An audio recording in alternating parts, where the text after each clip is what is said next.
ಈ ಸಂಸ್ಥೆ ಇವತ್ತು ಅಖಂಡ ವೀರಶೈವ ಲಿಂಗಾಯತರು ಇಡೀ ಜಗತ್ತಿನಲ್ಲಿ ಏನೇನಿದ್ದಾರೆ ಅವರೆಲ್ಲರ ಪ್ರಾತಿನಿಧಿಕ ಸಂಸ್ಥೆ ಆಗಿ ಅವರ ಸಾಮಾಜಿಕ, ಶೈಕ್ಷಣಿಕ, ಸಾಂಸ್ಕೃತಿಕ ಎಲ್ಲ ರೀತಿಯ ಹಿತವನ್ನು ಕಾಪಾಡುವಂಥದ್ದು ಮತ್ತು ಈ ಒಂದು ಸಮುದಾಯದ ಐಕ್ಯತೆ, ಸಮಗ್ರತೆಯನ್ನು ಕಾಪಾಡಿಕೊಂಡು ಹೋಗುವಂಥ ಒಂದು ದೃಷ್ಟಿಯಿಂದ ಈ ಸಂಸ್ಥೆ ಹುಟ್ಟುಹಾಕಿ ಇವತ್ತು 122 ವರ್ಷಗಳಿಂದ ಸುಮಾರು 23 ಜನ ಅಧ್ಯಕ್ಷರಾಗಿ ಇವತ್ತು ಸೇವೆಯನ್ನು ಸಲ್ಲಿಸಿದ್ದಾರೆ. ಕಾಲ ಕಾಲಕ್ಕೆ ಸಮಾಜವನ್ನು ಬೆಳಗುತ್ತಾ ಬಂದಿದ್ದಾರೆ.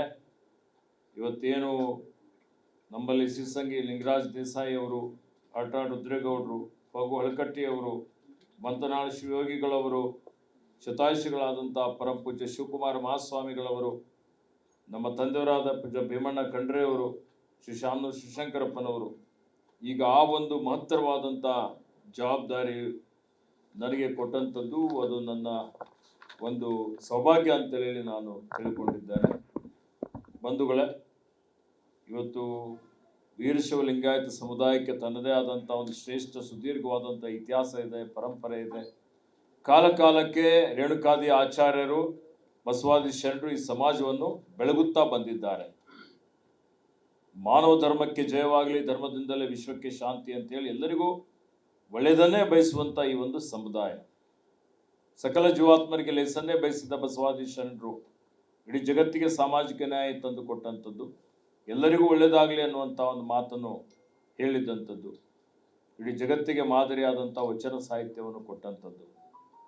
ಇವತ್ತು ನೋಡಿ, ನಮ್ಮ ಮಠಮಾನ್ಯಗಳು, ಸಂಘ ಸಂಸ್ಥೆಗಳು ಈ ಒಂದು ನವ ಕರ್ನಾಟಕ ನಿರ್ಮಾಣ ಮಾಡಲಿಕ್ಕೆ, ನವರಾಷ್ಟ್ರ ನಿರ್ಮಾಣ ಮಾಡಲಿಕ್ಕೆ ಅಮೋಘವಾದಂಥ ಒಂದು ಕೊಡುಗೆಯನ್ನು ಕೊಟ್ಟಿದೆ.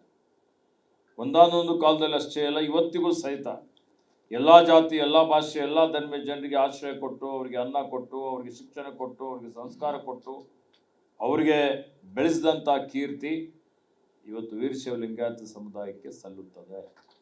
ನಾವೆಲ್ಲರೂ ಸುಶಿಕ್ಷಿತರಾಗಿದ್ದೇವೆ.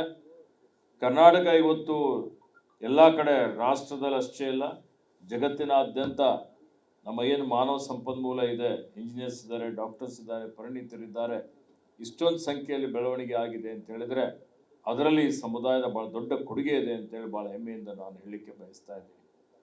ಇವತ್ತಿನ ಕಾಲದಲ್ಲಿ ನಾವು ನೋಡ್ತಾ ಇದ್ದೇವೆ, ಸಮುದಾಯ ಕವಲು ದಾರಿಯಲ್ಲಿದೆ.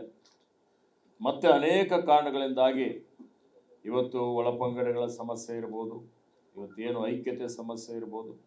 ವೀರಶೈವ ನಮ್ಮ ಲಿಂಗಾಯತ ಸಂಸ್ಥೆಯ ಘನ ಉದ್ದೇಶ ಏನಪ್ಪ ಅಂತ ಹೇಳಿದರೆ, ಎಲ್ಲ ಸಮುದಾಯಗಳನ್ನು, ಎಲ್ಲ ಒಳಪಂಗಡಗಳನ್ನು ಒಗ್ಗೂಡಿಸುವಂಥದ್ದು, ಒಂದೇ ವೇದಿಕೆ ಮೇಲೆ ತರುವಂಥದ್ದು, ಅದರ ಮುಖಾಂತರ ಸುಂದರವಾದಂಥ ಒಂದು ಭವ್ಯವಾದಂಥ ಸಮಾಜ ನಿರ್ಮಾಣ ಮಾಡಬೇಕು ಅನ್ನುವಂಥದ್ದು.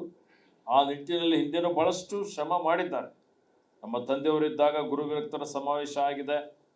ಇವತ್ತು ಅವರಿದ್ದಂಥ ಸಂದರ್ಭದಲ್ಲಿ ಎಲ್ಲರಿಗೂ ಒಗ್ಗೂಡಿಸುವಂಥ ಅನೇಕ ಪ್ರಯತ್ನಗಳು ನಡೆದಿದ್ದಾವೆ. ಸನ್ಮಾನ್ಯ ಶಾಮನೂರು ಶಿವಶಂಕರಪ್ಪನವರ ಕಾರ್ಯಕಾಲದಲ್ಲಿಯೂ ಸಹಿತ ಲಿಂಗಾಯತ ವೀರಶೈವ ಬೇರೆ ಬೇರೆ ಇಲ್ಲ, ಅದು ಭಿನ್ನ ಧರ್ಮ ಅಲ್ಲ, ಒಂದೇ ಧರ್ಮ ಅನ್ನುವಂಥ ಒಂದು ಘೋಷಣೆಯನ್ನು ಮಾಡಿದ್ದಾರೆ. ಕಾಲ ಕಾಲಕ್ಕೆ ಎಲ್ಲರೂ ಅದಕ್ಕೆ ಒಪ್ಪಿಕೊಂಡಿದ್ದಾರೆ. ಈಗ ಇವತ್ತು ಎಲ್ಲ ಜಾತಿ, ಎಲ್ಲ ಭಾಷೆ, ಎಲ್ಲ ಧರ್ಮೀಯರನ್ನು ಒಪ್ಪಿಕೊಂಡು ಎಲ್ಲರಿಗೂ ಒಳ್ಳೆಯದನ್ನು ಮಾಡಿದಂಥ ಈ ಒಂದು ಸಮುದಾಯ ಇವತ್ತಿನ್ನೂ ಎಲ್ಲ ರೀತಿಯಂದು ಒಗ್ಗೂಡಿಸುವಂಥದ್ದು, ಒಗ್ಗಟ್ಟಾಗಿರುವಂಥದ್ದು ಭಾಳ ಅವಶ್ಯಕತೆ ಇದೆ. ಆ ನಿಟ್ಟಿನಲ್ಲಿ ಇವತ್ತು ನನಗೇನು ಜವಾಬ್ದಾರಿ ವಹಿಸಿದ್ದಿದೆ, ಹಿರಿಯರೆಲ್ಲರೂ ಕೂಡಿ ಆಶೀರ್ವಾದ ಮಾಡಿದ್ದಾರೆ. ಸಮಾಜವನ್ನು ಒಗ್ಗೂಡಿಸಲಿಕ್ಕೆ ನಾನು ಪ್ರಯತ್ನ ಮಾಡ್ತೇನೆ. ಒಗ್ಗೂಡಿಸುವುದು ಅಂತ ಹೇಳಿದರೆ ಬೇರೆಯವರಿಗೆ ಏನಾದರೂ ಮಾಡಬೇಕು, ತುಳಿಬೇಕು ಅಂತಲ್ಲ. ನಾವು ಒಗ್ಗಟ್ಟಾಗಿರೋದಂಥದ್ರ ಮುಖಾಂತರ ಯಾರು ದುರ್ಬಲರಿದ್ದಾರೆ, ಶೋಷಿತರಿದ್ದಾರೆ, ಅವರಿಗೂ ಸಹಿತ ಮೇಲೆತ್ತುವಂಥ ಕೆಲಸ ಮಾಡುವಂಥದ್ದು ನಮ್ಮ ಸಮುದಾಯ ಮಾಡ್ತಾ ಬಂದಿದೆ.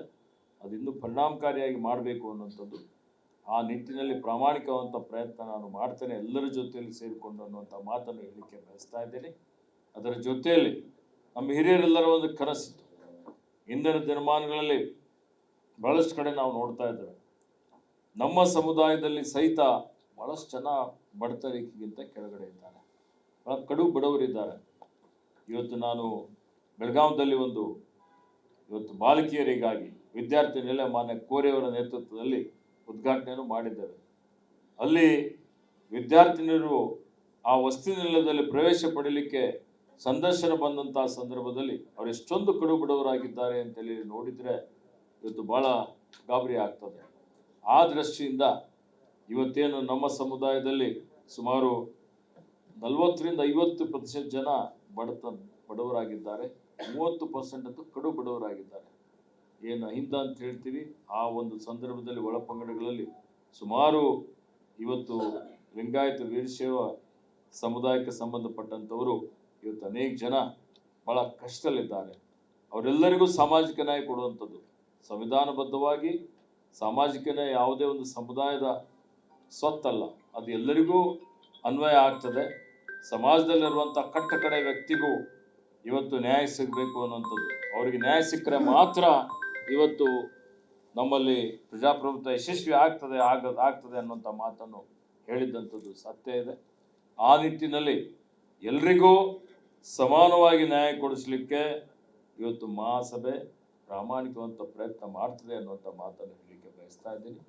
ಅದರ ಜೊತೆಯಲ್ಲಿ ನಮ್ಮ ಹಿರಿಯರ ಕನಸು ಏನಿತ್ತು, ಅನೇಕ ಜನ ನಮ್ಮ ಮಕ್ಕಳುಗಳೆಲ್ಲ, ನಮ್ಮ ಅನೇಕ ವಿದ್ಯಾರ್ಥಿನಿಯರು ಇವತ್ತು ಉದ್ಯೋಗಕ್ಕಾಗಿ, ಶಿಕ್ಷಣಕ್ಕಾಗಿ, ಆರೋಗ್ಯಕ್ಕಾಗಿ ಇವತ್ತು ಮಹಾನಗರಿ ಬೆಂಗಳೂರಿಗೆ ಬರ್ತಾರೆ.